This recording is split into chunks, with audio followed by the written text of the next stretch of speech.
जय भीम। एक बात आपसे कहनी है,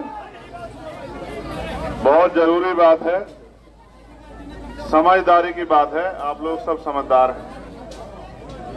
जैसे मैं उतर के आया था तो एक भाई वहीं, बहुत सारे भाई फूल डालने गए थे।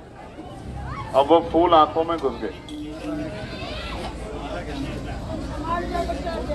अगर चाहो कुछ दिन रह के काम कर लो, थोड़ा सा समझदार बनो। अगर आप ही समझो चोट लग जाएगी तो फिर काम ही नुकसान होगा काम का। जिम में वहां से चल के यहाँ आ गया तो मैं छोड़ के जा सकता हूँ। एक भाई और था जो दूध लेके आया था, उनको जी पकड़ो पकड़ो, मैं कहा वहां तक तो चल कम से कम, एक बार रास्ते में तो हट जा। मैं थार तो बाहर हूँ भाई, नो बताओ, मैं थार तो बाहर हूँ ना, तब मेरे तो बाहर ना मैं थार तो बाहर। मैं तो जब तक जीऊंगा आपके लिए अपने लहू का आखिरी कतरा भी लगा दूं। जब से मैं मैदान में हूं, कभी आपने कोई एक मामला ऐसा देखा जब मेरी जरूरत पड़ी और मैं ना मिला हूं? देश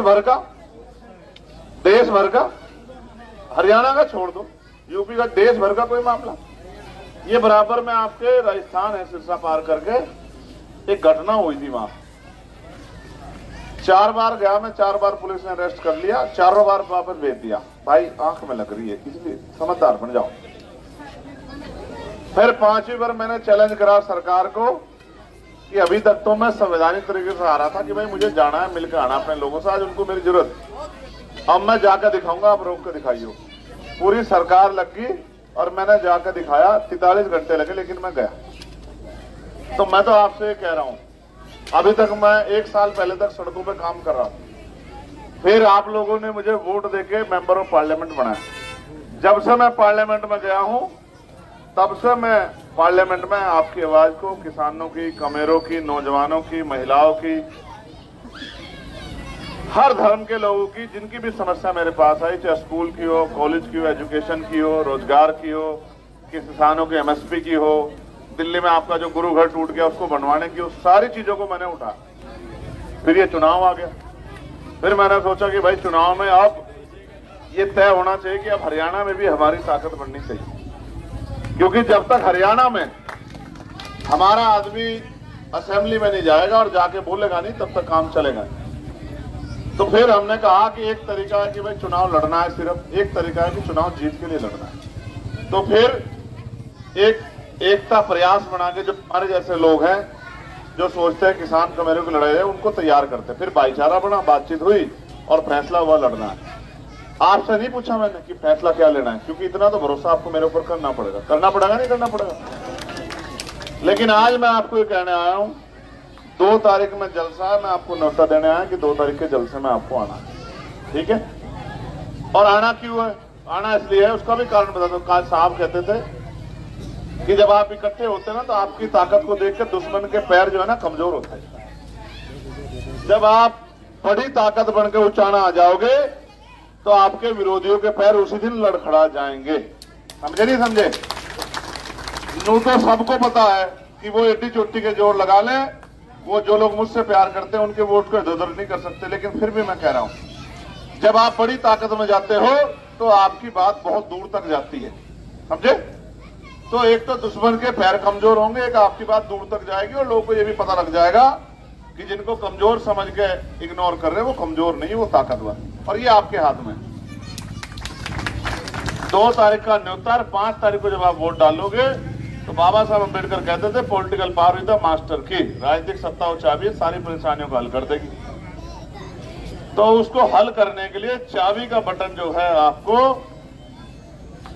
5 तारीख को दबाना। ठीक है जी? कर दोगे नहीं कर दोगे इतना काम? दोनों हाथ उठा के बताओ।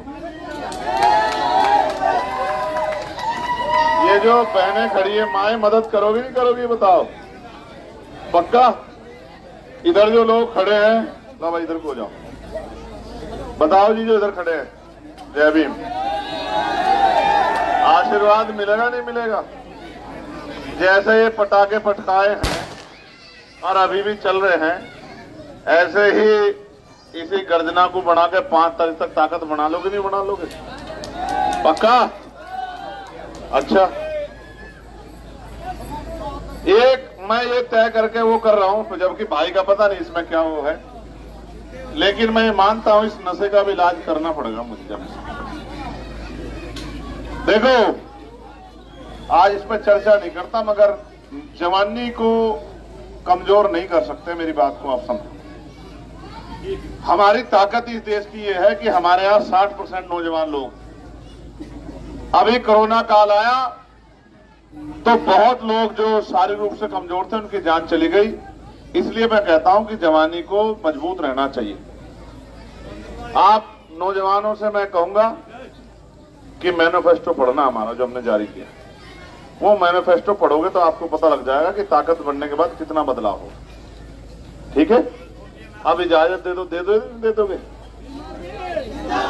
चला जाऊं भाई, चला जाऊं तो काम कर लूं। सुनो, अभी 3-4 गांव के रह रहे, मुझे अब दिल्ली जाना है। मैं आपसे वादा करता हूं कि आप राजकाज बनवाने में सहयोग कर दो। आपका एहसान तारने के लिए मैं दोबारा आपके गांव में जरूर